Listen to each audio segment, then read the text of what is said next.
मनीषा की सलवार अपनी जगह से हटा हुई थी, यानी कि उसका नाड़ा किसी ने खोला था। पर पुलिस मनीषा के पिता की रिपोर्ट लिखती नहीं है कि हो सकता है कि तुम्हारी बेटी किसी के साथ भाग गई हो। और पब्लिक पुलिस पर इतना ज्यादा गुस्सा हो गई, अगर पुलिस पहले ही इस केस की जानकारी कर ली थी तो आज मनीषा हमारे बीच में जिंदा होती।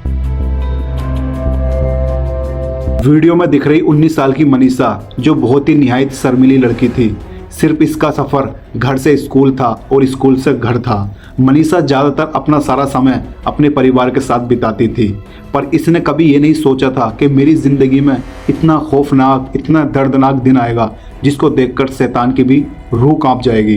वैसे तो ये केस बहुत ही सवाल खड़े करने वाला है, पर आज आपको पता चलेगा कि हमारे देश के अंदर कैसे इंसाफ का गला घोटा जाता है, कैसे गरीब को पैसा देकर उनका मुंह बंद करा जाता है। और इन जैसे केसों में सबसे बड़ा रोल पुलिस का होता है। पुलिस ही इन केसों को कैसे दबाती है, कैसे अपराधियों से मिल जाती है, आज हम इस वीडियो में यही क्लियर करने वाले हैं। तो प्लीज़ आपसे यही रिक्वेस्ट है कि हो सके तो इस वीडियो को ज़्यादा से ज़्यादा शेयर कर देना।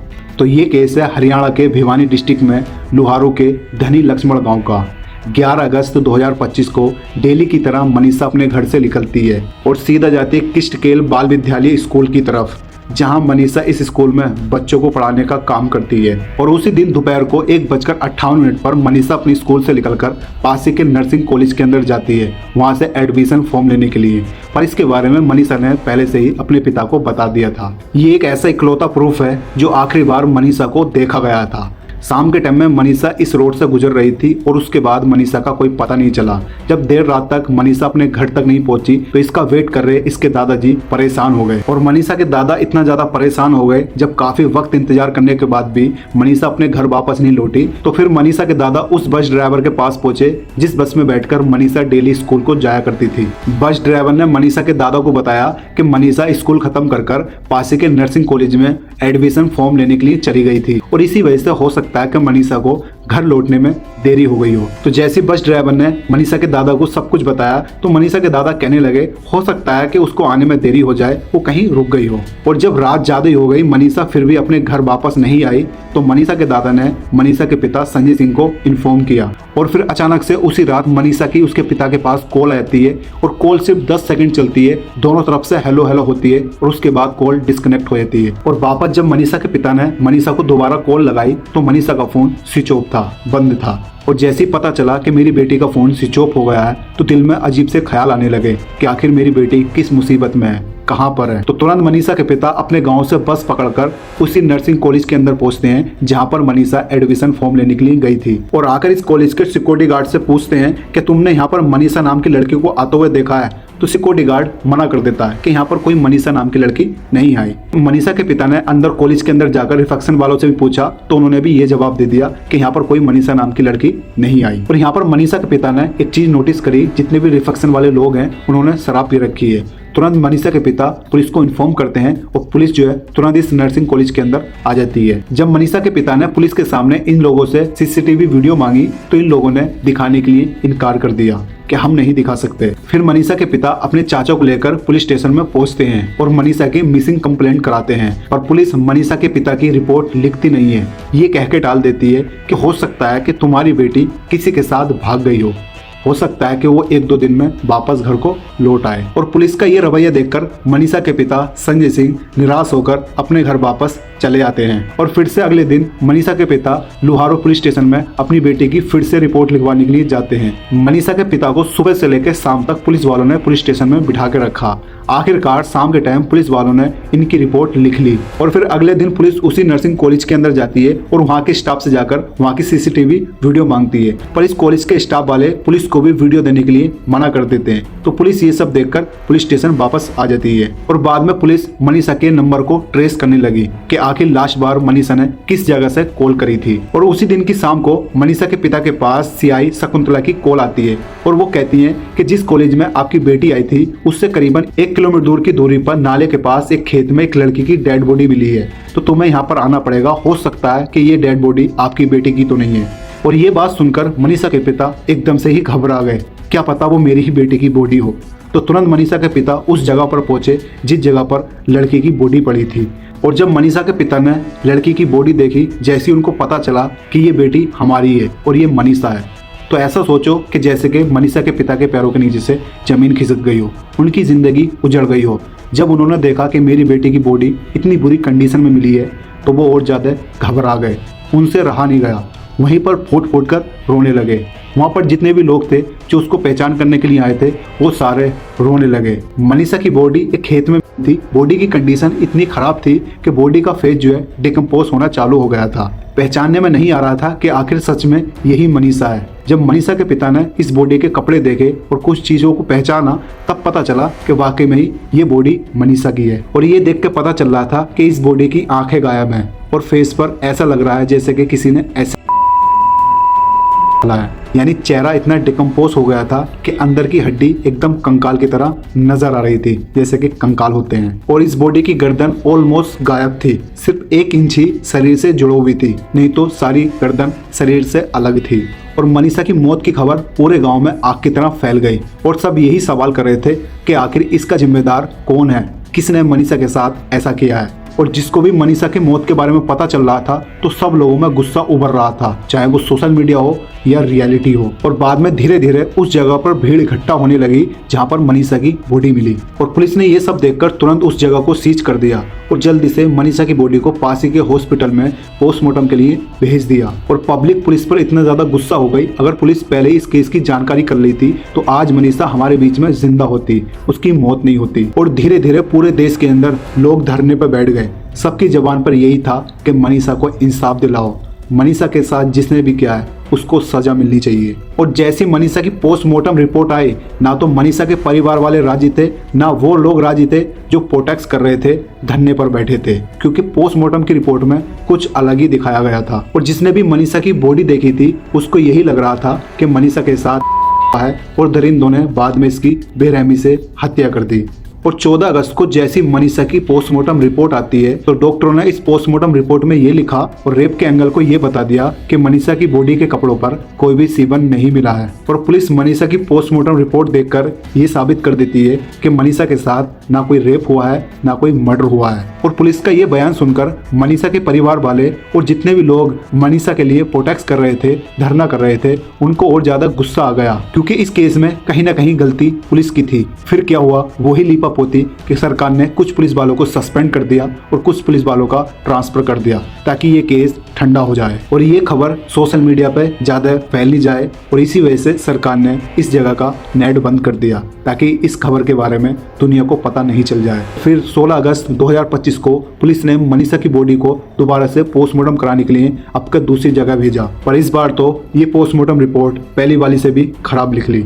डॉक्टर मित्तल ने बताया मनीषा की गर्दन जो अलग है वो किसी ने है, ये जानवरों ने खींची है और जिसकी वजह से मनीषा की गर्दन अलग हो गई। और बाद में वही रिपीट कर दिया जो पहली रिपोर्ट में लिखा था, वही इन्होंने अपनी रिपोर्ट में भी लिख दिया। और ये कहना है कि मनीषा के साथ कोई रेप नहीं हुआ, गर्दन को जानवरों ने खींचा, इसकी वजह से मनीषा की गर्दन अलग हो गई और चेहरे पर कोई भी ऐसी चीज नहीं मिली कि पता चले कि चेहरे पर एसिड डाला हुआ है, तेजाब डाला हुआ है। और जब इस बारे में मनीषा के परिवार वालों को पता चला तो मनीषा के परिवार वालों ने मनीषा की बॉडी लेने के लिए सफा इनकार कर दिया। जब तक हमारी बेटी को इंसाफ नहीं मिल जाता, जब तक इसके कातिलों को सजा नहीं मिल जाती, हम अपनी बेटी का अंतिम संस्कार नहीं करेंगे। और फिर अचानक से पुलिस ये क्लेम करती है कि हमें मनीषा का लिखा हुआ एक नोट मिला है। मनीषा की बॉडी मिलने के बाद आखिर पुलिस के पास मनीषा का लिखा हुआ ये नोट कहां से आया? अगर ये मनीषा का लिखा हुआ नोट पहले से ही था तो पुलिस ने इतने दिन छुपाकर क्यों रखा?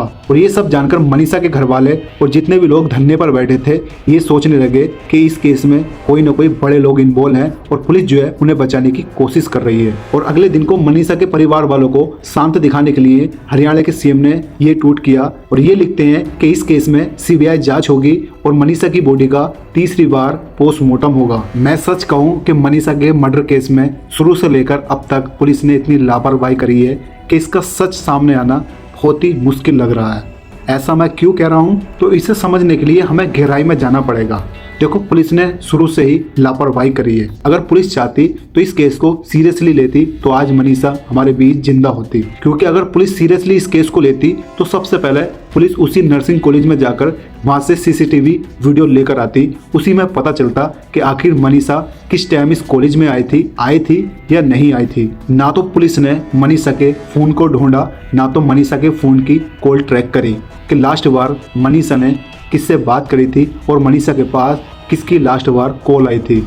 मनीषा का सिर्फ लोकेशन ट्रैक करा था कि मनीषा का फ़ोन लास्ट बार कहाँ था, और मनीषा की गर्दन देखकर ये लग रहा था कि मनीषा की गर्दन को जानबूझकर किसी ने डैमेज किया है, क्योंकि गर्दन से ही पता चलता है कि इंसान की मौत कैसे हुई है, गला घोटने से हुई है या किसी और कारण से हुई है, क्योंकि हमारे गले के अंदर ही कुछ ऐसी चीज़ होती है जो फोरेंसिक टीम वाले इसको एकदम से ही पता कर लेते हैं कि आखिर इस इंसान की मौत कैसे हुई है। और सभी डॉक्टरों का ये कहना है कि मनीषा की बॉडी की गर्दन किसी जानवर ने खाया होगा। पर मैं आपको बता दूं कि जानवर सिर्फ उस मांस को खाते हैं जहां से सॉफ्ट मांस होता है, हड्डी वाला मांस नहीं खाते हैं। और मनीषा की पूरी बॉडी पर कहीं पर भी चोट का निशान नहीं था, सिर्फ गर्दन को छोड़कर। गर्दन ही सारी डैमेज थी, और यहाँ तक कि मनीषा के कपड़े बिल्कुल सही थे, किसी जानवर ने उनको नहीं फाड़ा था।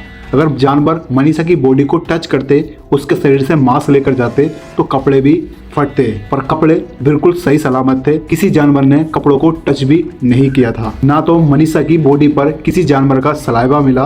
ऑब्वियसली अगर कोई जानवर किसी मांस को खाता है तो उसका सलाइवा जरूर मिलता है, यानी कि मुंह की जो राल होती है। और ये सब देखकर ये लगता है कि ये स्टोरी पुलिस की बनाई गई है, क्योंकि बॉडी में से कोई ऑर्गन भी मिसिंग नहीं था, सिर्फ गर्दन और कहीं पर भी बॉडी पर निशान भी नहीं था। और मनीषा की दोनों पोस्टमार्टम रिपोर्ट में ये दिखाया गया है कि मनीषा की सलवार अपनी जगह से हटा हुई थी, यानी कि उसका नाड़ा किसी ने खोला था। पर मैं आपको बता दूं कि मनीषा के दोनों घुटनों में चोट थी। मनीषा ने अपनी जान बचाने की फुल कोशिश करी थी। हो सकता है या तो मनीषा का रेप करने के बाद मनीषा की दोबारा से उसको सलवार पहना दी गई हो, और ऐसा तो हो ही नहीं सकता कि कोई लड़की खुद अपनी सलवार उतारकर ऐसे खेत में लेट जाए जहां पर लोग आते जाते हों। और पुलिस का ये कहना है कि मनीषा के साथ कोई भी रेप नहीं हुआ है, इसने पॉइजन खाकर आत्महत्या करी है, इसने सुसाइड किया है। पर मनीषा की बॉडी के पास ना तो कोई ऐसी दवाई मिली, ना तो दवाई का कोई ऐसा रेफर मिला जिससे पता चला कि मनीषा ने जहर खाकर खुद की जान ली है, खुदकुशी की है। और आपको तो पता ही है, जब कोई इंसान जहर खा के मरता है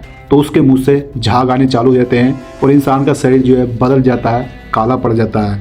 पर मनीषा के साथ ऐसा कुछ भी नहीं मिला, उसके कपड़ों पर भी कोई भी झाग का छींटा नहीं मिला, ना तो उसको मुंह में से कोई ऐसा सेवन मिला कि हाँ मनीषा ने जहर खाकर खुदकुशी की है। और क्राइम सीन पर मनीषा की जूती ऐसे पड़ी मिली जैसे कि मनीषा की जूती किसी ने उतार कर फेंकी हो। और क्राइम सीन की जगह शराब की बोतल, पानी की बोतल और चखने का पैकेट और कुछ लोगों के चप्पल भी मिले। और इस जगह पर गाड़ी के टायर के आने के और जाने के निशान भी मिले। और ना तो पुलिस ने फोरेंसिक टीम वालों को शराब की बोतल को चेक करवाया, ना पानी की बोतल को चेक करवाया, ना वो चिप्स के जो पैकेट पड़े थे ना तो उनको चेक कराया, और ना तो जो गाड़ी के टायर के निशान थे ना तो उनको चेक कराया। और सबसे बड़ा पॉइंट कि उस एरिया में कौन सा नेटवर्क चालू था, कौन सा नेटवर्क अचानक से बंद हो गया, पुलिस ने इसके ऊपर भी कोई भी जांच नहीं करी। ना तो उन कॉल को ट्रेस किया, ना उस नेटवर्क को ट्रेस किया कि आखिर वो नंबर, वो नेटवर्क किस मोबाइल का था। और यहाँ तक कि मनीषा के फोन के रिकॉर्ड को भी चेक नहीं किया गया कि मनीषा की लास्ट बार कॉल किससे हुई। सिर्फ पुलिस ने एक चीज को कंपेयर किया, मनीषा जो है किसी के साथ भाग गई और वो आ जाएगी। और सबसे बड़ी बात, भिवानी सिविल हॉस्पिटल की पोस्टमार्टम रिपोर्ट और रोहतक के पीजीआई हॉस्पिटल की पोस्टमार्टम रिपोर्ट दोनों कहीं पर भी मैच नहीं खा रही थी। दोनों रिपोर्टें अलग अलग थी। भिवानी सिविल हॉस्पिटल की रिपोर्ट में ये दिखाया गया है कि मनीषा की बॉडी से आइस बॉल गायब थी, और वहीं रोहतक की पोस्टमार्टम की रिपोर्ट में लिखा गया है कि कॉर्निया और पीपल फुली डिकम्पोज थे। जब पार्ट था ही नहीं तो डिकम्पोज कैसे हो गया। और यहाँ तक कि रोहतक पीजीआई ने ये कहा था कि शिवानी की बॉडी पर मिट्टी लगी हुई थी। वहीं भिवानी हॉस्पिटल का ये कहना है कि शिवानी की बॉडी को हमने एकदम क्लीन साफ सुथरी कर उसको पैक कर रोहतक भेजा था, क्योंकि जब बॉडी एक बार पोस्टमार्टम हो जाती है तो उसको पानी से एकदम क्लीन कर दिया जाता है। तो ऐसे में रोहतक के पीजीआई हॉस्पिटल को बॉडी से मिट्टी और बालों में से घास फूस कैसे मिली। और ये सब देखकर तो ऐसा लग रहा है कि रोहतक पीजीआई हॉस्पिटल ने ये रिपोर्ट जानबूझकर बनाई, या तो इनसे जल्दबाजी में ये रिपोर्ट बन गई। क्या पता ऐसा हो सकता है कि जब लोगों को इस केस के बारे में पता चला तो जानबूझकर इन्होंने दोबारा पोस्टमार्टम करा दिया, ताकि लोगों को पता चल जाए कि इस बॉडी की दोबारा पोस्टमार्टम हुई है और इसके बारे में हम फुल जांच कर रहे हैं। और एक चीज़ हम और नोटिस करें, जैसे किसी की मौत होती है, अगर किसी का मर्डर होता है तो 2-3 घंटे के बाद बॉडी पर इतनी ज़्यादा मक्खियाँ आ जाती हैं कि उस पर बॉडी पर मक्खियाँ अंडे देने लगती हैं। और ऐसे ही हुआ, मनीषा की बॉडी पर कुछ मक्खियों के अंडे भी मिले, क्योंकि ये सब तब मिलता है जब 24 घंटे किसी को मरे हुए हो जाते हैं।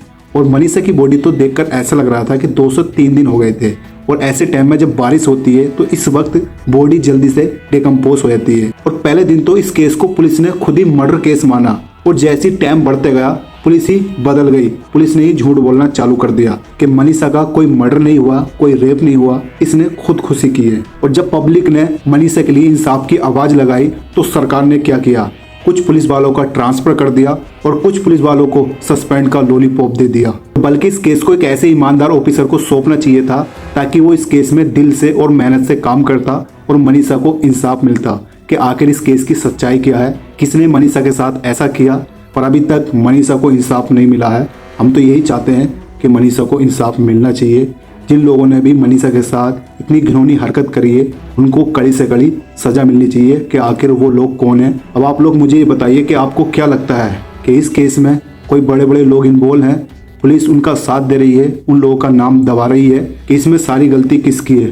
पुलिस की गलती है, क्योंकि पुलिस छुपा रही है, कुछ राज छुपा रही है। इस केस में बड़े बड़े लोग इन्वॉल्व हैं, पुलिस उनका नाम नहीं लेना चाह रही, गरीब के ऊपर धप्पा लगा रही है कि वो किसी के साथ भाग गई, उसने सुसाइड किया है। आपको क्या लगता है? कमेंट करके जरूर बताइए और वीडियो को ज़्यादा से ज़्यादा शेयर करना। वीडियो अच्छा लगे वीडियो को लाइक करना, चैनल को सब्सक्राइब करना।